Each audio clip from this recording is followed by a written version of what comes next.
विषय यही है कि आर्थिक न्याय कैसे मिलेगा। सभी लोगों को हमने इस पर लिखा है कि देश के प्रत्येक नागरिक को 10,000 रुपया प्रति महीना जन्म से मृत्यु तक दिया जाना चाहिए।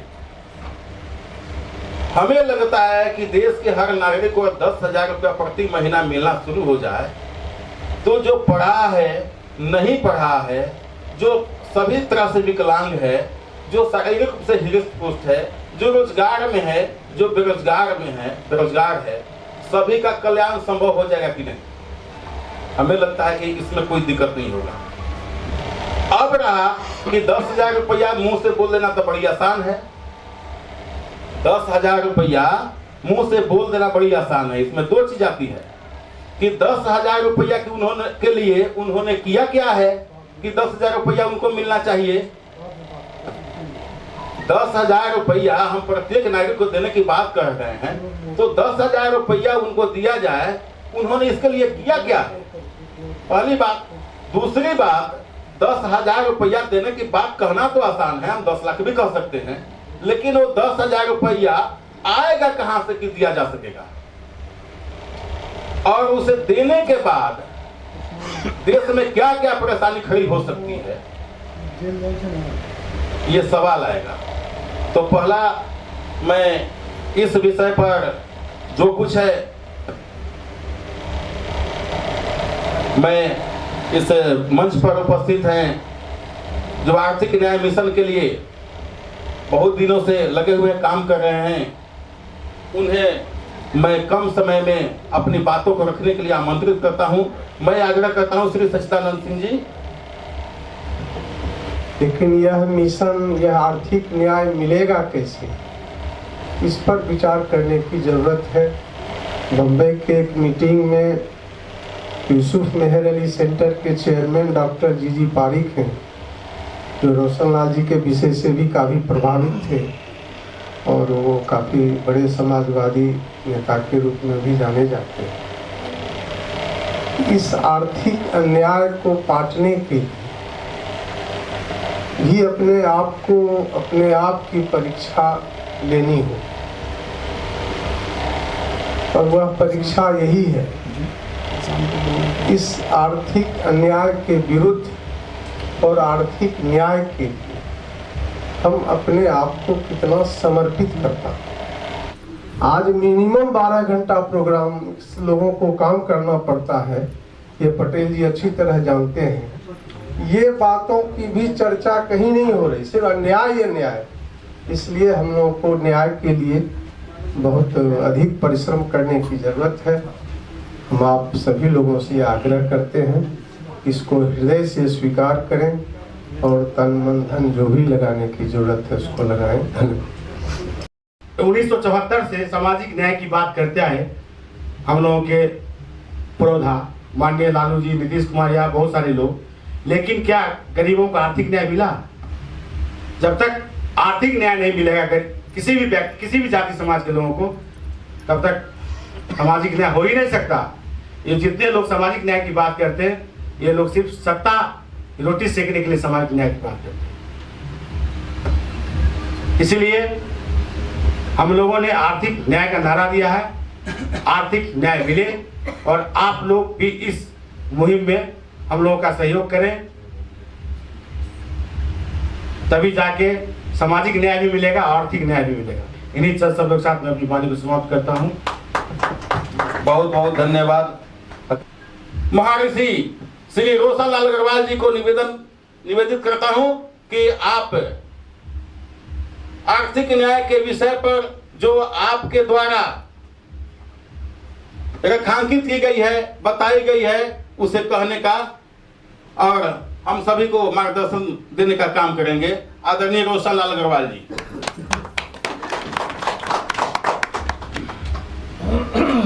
मैं यहाँ कार्यक्रम में उपस्थित सभी विद्वज्जनों को सादर प्रणाम करता हूँ, और इसके साथ साथ भाई हरे राम जी को विशेष तौर पर अपनी हार्दिक शुभकामनाएं और बधाई भी देता हूं कि उन्होंने इतने लंबे समय तक समझने के बावजूद भी इससे अलगाव नहीं किया। मेरा अभी तक का अनुभव यह है कि समझा काफी लोगों ने, लेकिन किसी ने भी इसे या तो कहना आवश्यक नहीं समझा या कहना अपनी प्रतिष्ठा या सम्मान के विरुद्ध समझा। क्योंकि गरीबों की बातें तो बहुत लोग करते हैं, किंतु गरीबों का जीवन बदले यह सर्वथा दूसरी बात है। भाई हरेराम जी जिस प्रकार से मेरे कड़वे व्यवहार के बावजूद धैर्य के साथ लगे रहे, उनके मित्र जो हरेराम जी ने परिचय कराया है, अखिलेश रावत जी भी हैं। मैं अपने स्वभाव का खोट मानता हूं कि सत्य से किसी प्रकार का समझौता नहीं होगा, नहीं होगा, नहीं होगा। अकेले आए थे, अकेले जाएंगे। मृत्यु भी सबकी निश्चित है, लेकिन यहां जो व्यवहार हम देखते हैं, यदि उसमें थोड़ा सा परिवर्तन आ जाए तो शायद हम लोग मिलकर, इतने लोग मिलकर भी पूरी दुनिया का भाग्य बदल सकते हैं।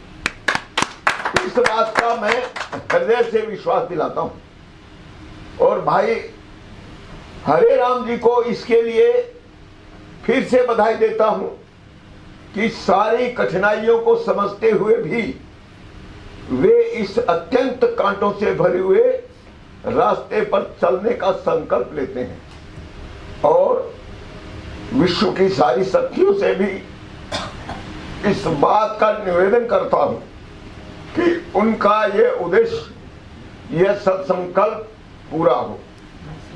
मेरी जिम्मेदारी इस पुस्तक को लिखने के बाद जो थोड़ी बहुत बचती है उसी को मैं पूरा करता हूं, ताकि जिस सत्य को, अपनी समझ में सत्य को मैंने कहने का प्रयास किया है, मैं जितना जानता हूं उतना सत्य कहने का प्रयास किया है। इसके बावजूद भी इस बात की गारंटी मैं नहीं दे सकता, यह तो बाकी पूरा समाज ही देगा। यह बात कितनी सत्य है और कितनी झूठ है, कितना भ्रम है, समय की कसौटी पर अगर यह बात खरी नहीं उतरती, जिस मानवीय लक्ष्य को लेकर हम आगे बढ़ने की कल्पना करते हैं, साहस दिखाते हैं, उसे पूरा करने में सफल नहीं होती तो इसे लेखक की ही कमी माना जाना चाहिए। और उसने भले ही उसकी नीयत ठीक हो, सत्य का अवलोकन करने में कहीं ना कहीं गलती की है। इससे पहले भी ऐसे महानुभावों की, ऋषियों और महर्षियों की, केवल भारत की बात मैं नहीं कर रहा हूं, मैं विश्व के महान आत्माओं की बात कर रहा हूं। सभी के प्रति हमारे मन में निष्ठा और आदर है। उसके बावजूद भी, सारे प्रयासों के बावजूद भी हम आज की स्थिति को जब देखते हैं तो दुख होता है। सबने अच्छी व्यवस्था की कल्पना की, सबके सुख की कल्पना की, उनकी नीयत में कतई कोई खोट नहीं देखना चाहिए। ऐसे लोगों की नीयत में खोट देखना यह भी बहुत बड़ी भ्रांति होगी, वह हमारी कमी है। आज अगर हम उस दिशा में एक कदम आगे बढ़ते हैं तो यह हम सब लोगों की सफलता होगी। बात आ रही है आर्थिक न्याय की। आप सब यह तो जानते ही हैं कि सामाजिक व्यवस्था, संपूर्ण सामाजिक व्यवस्था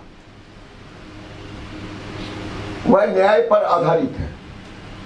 और न्याय पर आधारित होने का मतलब यह है कि यह हर व्यक्ति के लिए सुखदायी होगी। यदि एक भी व्यक्ति यह कहता है कि उसके साथ न्याय नहीं हो रहा है, तो हम सब लोगों को अपनी बात छोड़कर उसकी बात जरूर सुननी चाहिए। आज तो समाज में इतनी भारी संख्या में लोग हैं जो अपने साथ हो रहे भयानक अन्याय को जानते भी नहीं है। उनकी बुद्धि जानवर की बुद्धि से आगे विकसित ही नहीं हो पाई, और वह अज्ञान का कारण हो या जानबूझकर रचे जाने वाले षड्यंत्र का कारण हो। यह सच्चाई तो है। और यदि हमारी बुद्धि उससे आगे विकसित हुई है, तो सबकी बुद्धि को विकसित करने का दायित्व किसका होना चाहिए? इसके ऊपर आप स्वतः मंथन करें, किसी दूसरे से पूछने की आवश्यकता नहीं है। तो आर्थिक न्याय का विषय मैं बहुत संक्षिप्त में आरंभ करता हूं, और मैं चाहता हूं कि क्लिष्ट से क्लिष्ट प्रश्न उठे। मैं सबका उत्तर दे पाऊंगा इसकी कोई गारंटी नहीं है, क्योंकि ज्ञान की कोई सीमा नहीं है। मैं इस भ्रम में पड़ा हुआ नहीं हूं कि मैं सबसे ज्यादा ज्ञानी हूं, और कहीं पर यह मेरे लिए हार जीत का प्रश्न भी नहीं है। मैं बड़े सत्य से हारने के लिए खुशी के साथ तैयार बैठा हूं। मैं जहां तक पहुंचा हूं उस तक पहुंचने में अपने निरंतर शोधन में मेरा वह काम ही पूरा नहीं हो रहा है। कुछ न कुछ नया निकलने लगता है। जहां तक पहुंचा मैं, उस अवस्था में एक पुस्तक लिखी गई, वह भी संयोग था। क्योंकि आज मेरी स्थिति आयु के अनुसार कह लीजिए, शारीरिक स्थिति के कारण कह लीजिए, उस लायक भी नहीं है कि दूसरी पुस्तक लिख सकूं। खैर, प्रकृति को जो मंजूर होगा वह होगा। मैं आर्थिक न्याय के जितने गहराई तक समझ सका हूं, मैं उसी को व्यक्त करना ठीक समझता हूं। हम सब न्याय के पक्षधर हैं। मानवीय व्यवस्था का निर्माण मनुष्य ने इसी भावना से ओतप्रोत होकर किया है कि सब लोग सुख के साथ रहें, क्योंकि सुख की चाह तो सब लोगों की है। कोई व्यक्ति दुख नहीं चाहता, वह दुख का शिकार होता है, और उसके दुख के लिए उसका अज्ञान भी जिम्मेदार है। तो न्याय नहीं चाहने वाली शक्तियों का भी कहीं न कहीं उसमें रोल है। उन सारे धुंध को हटाते हुए मैं आपके सामने रख रहा हूं। हम मानते हैं न्याय पर विचार करने से पहले उसके मूलाधार को तलाशना पड़ेगा। हमारा मानना है सारे प्राकृतिक संसाधनों पर सबका जन्म सिद्ध अधिकार है। जन्म सिद्ध अधिकार क्यों है? क्योंकि जिस भौतिक सुख की हम कल्पना करते हैं, जिन शारीरिक आवश्यकताओं को पूरा करने के लिए उसकी जरूरत होती है, वह सारा सब कुछ प्राकृतिक संसाधनों पर ही निर्भर होता है। और प्राकृतिक संसाधनों का जो निर्माण किया है वह तो वास्तव में प्रकृति ने ही किया है। और सबका पालन पोषण हो, सब लोग सुख से रहें, उसका मूल उद्देश्य वही है। इसलिए सारे प्राकृतिक संसाधनों पर सबका जन्म सिद्ध मूल अधिकार है। वह अधिकार समान है। वह व्यक्ति की योग्यता, क्षमता, उसके पराक्रम, उसकी बुद्धि, उसकी आवश्यकताओं इस बात पर निर्भर नहीं है। मैं आवश्यकता को भी साथ में जोड़ रहा हूं कि अगर हम न्याय की बात करें तो फिर समानता के आधार पर जो कुछ आपको मिलना चाहिए उतना ही आपका अधिकार होगा। यह नहीं होना चाहिए कि कोई व्यक्ति कुछ भी अपनी आवश्यकता की पूर्ति न कर पाए और किसी के पास बेशुमार पड़ा रहे। यह अनुचित है, यह अन्यायपूर्ण है। न्याय की दृष्टि से जब हम इस पर विचार करते हैं तो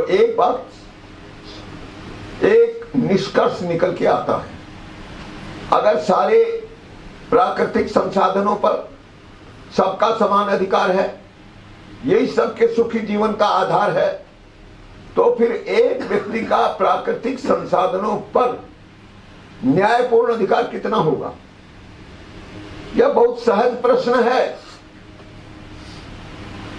हर व्यक्ति अगर इसको सोचेगा तो यही निष्कर्ष आएगा कि न्याय के आधार पर सबका समान अधिकार है, तो एक व्यक्ति का अधिकतम अधिकार वह केवल औसत सीमा तक हो सकता है, क्योंकि संसाधनों की संपूर्ण मात्रा और जनसंख्या से भाग देने पर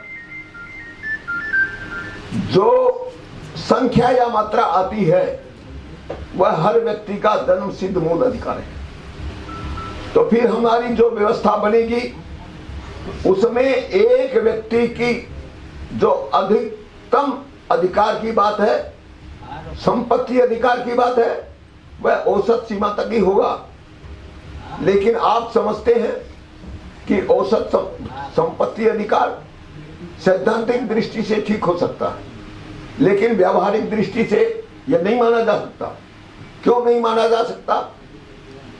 तो जब किसी भी रास्ते से जो भी व्यवस्था समाज बनाता है उसे अर्जित करने की बात आती है तो जिसकी योग्यता ज्यादा होगी, जिसकी क्षमता ज्यादा होगी, जो पुरुषार्थ ज्यादा करेगा, जो दूरदृष्टि तक देख सकेगा, वह व्यक्ति उस व्यक्ति से ज्यादा प्राप्त करेगा जो इस मामले में कमजोर है। यानी वहां व्यक्ति की योग्यता और क्षमता का भी सवाल आएगा और प्राकृतिक मूल जो अधिकार है उसकी पूर्ति का भी सवाल आएगा।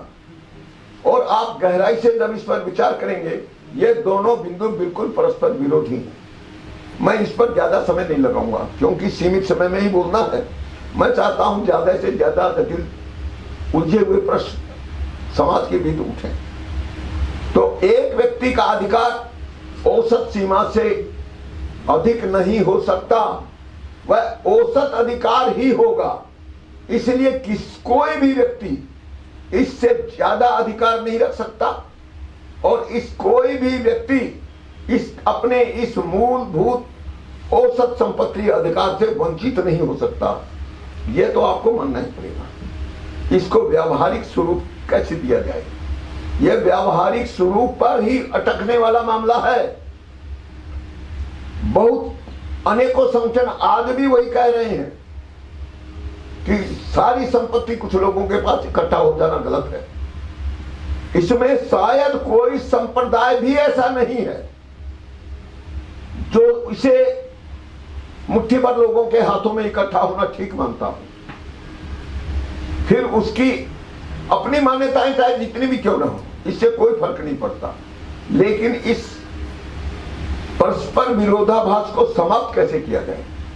मूल सवाल केवल यह छोटा सा बिंदु है और शायद इतने समय लंबे समय तक माथा मारने के बाद इतनी छोटी बात ही समझ में आई है। तो मेरा कहना यह है, औसत संपत्ति अधिकार हर व्यक्ति का मूलभूत अधिकार है और हमारी जो व्यवस्था न्याय की कसौटी पर खड़ी होगी वह कमजोर से कमजोर व्यक्ति के इस मूल अधिकार की रक्षा करेगी और ताकतवर से ताकतवर व्यक्ति के इससे अधिक अधिकार के ऊपर अंकुश लगाएगी जो न्याय की कसौटी पर खड़ा होगा। तो वह खड़ा क्या होगा?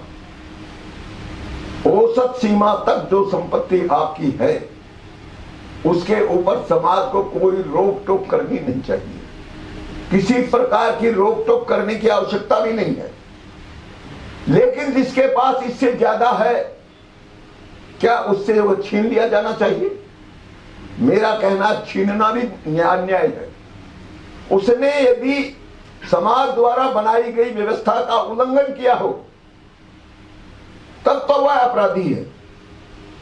लेकिन उसने यदि समाज द्वारा बनाई गई व्यवस्था का उल्लंघन भी नहीं किया हो, किसी प्रकार का विपरीत आचरण भी नहीं किया हो, तो उससे छीनी क्यों जानी चाहिए? छीनना गलत है कि नहीं है? मेरा कहना सिर्फ इतना है कि औसत सीमा से ज्यादा संपत्ति के लिए हर व्यक्ति को समाज का कर्जदार होना चाहिए। सारे प्राकृतिक संसाधन संपूर्ण समाज के हैं, उसमें कोई भेदभाव नहीं है। तो फिर जो इससे ज्यादा रखा है उसने अपनी क्षमताओं का उपयोग करके इकट्ठा किया है, उसे केवल समाज का कर्जदार माना जाना चाहिए। और कर्जदार यदि माना जाना चाहिए तो औसत सीमा से ज्यादा संपत्ति पर ब्याज की दर से संपत्ति कर लगना चाहिए। यह विषय जितना साधारण दिखता है उससे 100 गुना गहरा है। इस बात को सुलझाने में पता नहीं कितना समय लगेगा, इसके ऊपर कौन विचारक कहां तक जाएगा, लेकिन मुझे लगता है यह चर्चा बहुत लंबे समय तक जरूर चलेगी। हो सकता है यह सैकड़ों वर्षों तक चलती रहे। और मैं जहां तक पहुंचा हूं केवल लाक्षणिक रूप में बात कह रहा हूं कि आज की स्थिति में अगर हम सभी प्रकार के करों को समाप्त कर दें, यानी जीएसटी समाप्त कर दें, इनकम टैक्स समाप्त कर दें, इसके अलावा विस्तार तो बहुत कुछ हो सकता है। लेकिन ये चूंकि 2 प्रमुख कर आज अधिक पहचाने जाते हैं, अर्थशास्त्रियों का सारा ध्यान भी इसी पर केंद्रित रहता है। मैं कह रहा हूं ये दोनों कर अनैतिक हैं, अन्यायपूर्ण हैं। इसकी व्याख्या में भी मैं ज्यादा समय नहीं लगाऊंगा। एक एक विषय पर बहुत लंबे लंबे लेक्चर हो सकते हैं। सब विद्वानों की जब इसके ऊपर दृष्टि जाएगी तो पता नहीं कितना बड़ा विषय बन जाएगा। और मेरा कहना यही है कि अगर औसत संपत्ति, औसत सीमा से ज्यादा संपत्ति रखने वालों की संख्या बताई जाए तो मेरी गणना के अनुसार, मैं आपको बता दूं कि मेरी गणना अधूरी है। मैं पहले ही इस बात को कह देना चाहता हूं, मैं उसका कोई दावा नहीं करता। लेकिन जहां तक हम पहुंचे हैं, औसत सीमा से ज्यादा संपत्ति इस समय अपने देश की,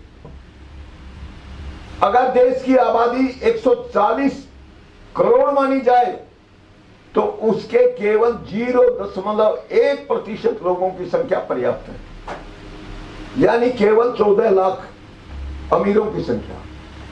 सारे टैक्स हटा दीजिए और केवल 140 लोगों की औसत से ज्यादा, ये केवल 14 लाख लोगों की औसत से ज्यादा संपत्ति पर संपत्ति कर लगा दीजिए, तो मेरा दावा है कि आज जो घाटे का बजट बनता है वह भारी लाभ के बजट में बदल जाएगा।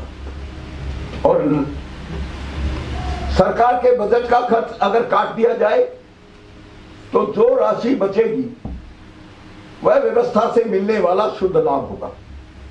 व्यवस्था यानी अर्थव्यवस्था से मिलने वाला शुद्ध लाभ। आप इसके ऊपर गंभीरता से विचार करेंगे और बचे हुए उस शुद्ध लाभ को यदि समाज में बांटा जाए तो एक व्यक्ति को जिस 10,000 रुपए की, एक कहने के लिए मैं बात कह रहा हूं, 10,000 रुपए महीने की मैं न्यूनतम राशि की बात कह रहा हूं, वह आराम से दिया जा सकता है और अन्नपूर्णा का वह खजाना कभी खाली नहीं होगा। इस बात का मैं दावा करता हूं। यानी जिनके पास कुछ बचा ही नहीं है, सारे टैक्स उन्हीं पर लगा रखे हैं आपने, और अर्थव्यवस्था में वितरण का जो कॉन्सेप्ट है, विचार है, उसकी पूरी तौर पर अवज्ञा कर रखी है।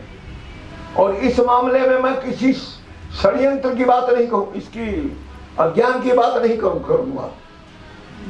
आज जो मुट्ठी भर लोग हैं वे लगातार षड्यंत्र करते आ रहे हैं, और यह षड्यंत्र केवल अपने देश तक सीमित नहीं है, बल्कि वैश्विक संस्थाएं जो बड़ी बड़ी डिग्रियां बांटती हैं, और जिसके यहां से अगर कोई डिग्री मिल गई तो उसको तत्काल सबसे बड़े, सबसे शक्तिशाली पद दिए जाते हैं। मैं उन लोगों की भी बात कर रहा हूं, यानी सबसे बड़ी वे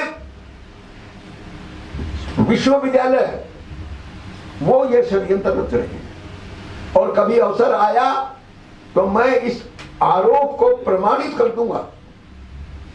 मैंने अभी तक कुछ किया भी है उस दिशा में, लेकिन जब उनके नाजुक उसके ऊपर उंगली पड़ती है तो सब फुफकारने लगते हैं, तर्क करना बंद। और उन स्थितियों से फिर चाहे अपमानित होकर निकलना पड़े, ये तो हमने मान रखा है। मैं आपको सिर्फ इतना विश्वास दिलाता हूं, अगर न्याय की यह कसौटी सही है तो मैं भाई हरिराम जी को धन्यवाद देता हूं कि उन्होंने अपने स्तर पर पहले बार एक गोष्ठी का आयोजन किया। उपस्थिति क्या रही क्या नहीं रही यह हमारे लिए महत्वपूर्ण नहीं है। यहां आए हुए लोग अगर कॉन्सेप्ट से संतुष्ट हैं तो उन्हें यह मिलकर प्रयास करना ही पड़ेगा। जो लोग अज्ञानी हैं वे समाज को सही दिशा में नहीं ले जा सकते, इसका हमें पता है। तो फिर ये दायित्व किसका है? ये ज्ञानियों का है कि नहीं? क्योंकि जो अज्ञानी हैं वे भी हमारे हृदय के टुकड़े हैं। अगर आप में मानवता के प्रति विश्वास है, मानवता के प्रति संवेदना है, तो फिर वही आपका अज्ञानी भाई खुद तो दुखी है ही, सबके दुख का कारण भी बन रहा है। इसलिए मैं अपनी बात केवल आज इतने ही तक चर्चा करके समाप्त कर रहा हूं कि औसत सीमा से अधिक संपत्ति पर ये जो मुट्ठी भर लोगों के पास है, यदि न्याय की दृष्टि से संपत्ति कर लगाया जाए तो कोई दूसरा कर लगाने की आपको आवश्यकता नहीं है, और उससे कभी घाटे का बजट नहीं बनेगा, इसकी मैं गारंटी देता हूं। अभी यह सीमित विषय ही रखा है, इसलिए आपके मन में और प्रश्न उठेंगे, अच्छी बात। और मैं दावा करता हूं कि 10,000 रुपए महीना तो हमने प्रतीकात्मक कहा है, ताकि कोई चुनौती देने वाली बात अभी इस अवस्था में नहीं आए। लेकिन जब यह वास्तविक धरातल पर उतरेगा तो इससे कितना गुना लाभ मिल सकता है यह अपने आप समाज के सामने आ जाएगा। लेकिन समाज से सच्चाई को छिपाने के लिए, षड्यंत्र को छिपाए रखने के लिए गोपनीयता के कानून बने। अब इस विषय पर बहुत ज्यादा विस्तार करने की उचित नहीं है, समय नहीं है, उचित नहीं है, समय है। चलिए मैं इसको थोड़ा सा और विस्तारित करता हूं। हमारे देश में आज जो व्यवस्था कायम है उसे लोकतंत्र कहते हैं। अगर ये वास्तव में लोकतंत्र है तो फिर उसका गोपनीयता से क्या संबंध? आपको यह इतनी बड़ी विसंगति दिखाई क्यों नहीं देती? और दिखाई देते हुए भी तथाकथित जनप्रतिनिधि उसके ऊपर एक शब्द बोलने के लिए तैयार क्यों नहीं? मैं अपने जीवन का लंबा अनुभव इसके पीछे लगा चुका हूं और मेरा अनुभव बहुत खराब है। उससे मैं दुखी हूं कि वास्तव में समाज जिनके ऊपर विश्वास करता है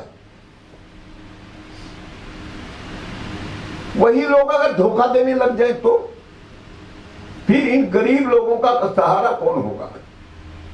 इन बुद्धिजीवियों की भूमिका क्यों दिखाई नहीं पड़ती, जिनको राजनीति भ्रमित नहीं कर सकती? उनके मन में उठने वाला हाहाकार उन्हें आगे बढ़ने के लिए प्रेरित क्यों नहीं करता?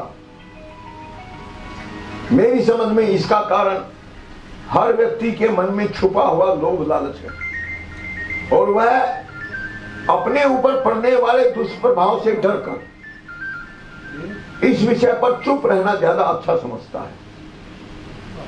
लेकिन अगर बुद्धिजीवियों ने मुंह नहीं खोला तो आने वाला समय शायद इतना क्रूर होगा जिसकी क्रूरता की कल्पना भी हम नहीं कर पा रहे हैं। लेकिन आज जिस तरह की स्थिति पूरे विश्व में बन रही है, उसकी कल्पना जरूर अब सामने आती दिख रही है। और अगर इन मुट्ठी भर अति संपन्न लोगों की बात करें तो अपने व्यक्तिगत कारणों से चाहे वो कितनी दुख भरी जिंदगी क्यों न जीते हो, लेकिन पूरा समाज उनकी मूर्खता से, उनके अज्ञान से, उनकी बेईमानी से त्रस्त है। पूरी मानवता खतरे में पड़ी हुई है। इसलिए मैं आपसे निवेदन इतना ही करता हूं, इन्होंने लोकतंत्र के नाम पर व्यवस्था बनाई, बड़ा अच्छा शब्द है और बड़े अच्छे शब्द हो, चाहे बड़ा अच्छा वेशभूषा हो, कद काठी हो, व्यक्तित्व दिखता हो, वही अगर समाज को धोखा देने लग जाए तब धर्म के पुरोधा बनने वाले सारे लोग वेश बनाकर फिर रहे हैं। उसके लिए किसी प्रकार किसी का मुझे कोई आरोप व्यक्तिगत लगाने की जरूरत नहीं है, और मैं आपसे भी निवेदन करूंगा, व्यक्तिगत आरोपों से बचें, उदाहरणों से बचें। समाज में कितना अन्याय और अत्याचार है, यह बिना उदाहरण दिए भी हम अच्छी तरह देखते हैं, समझते हैं। कितनी तरह का है यह भी जानते हैं।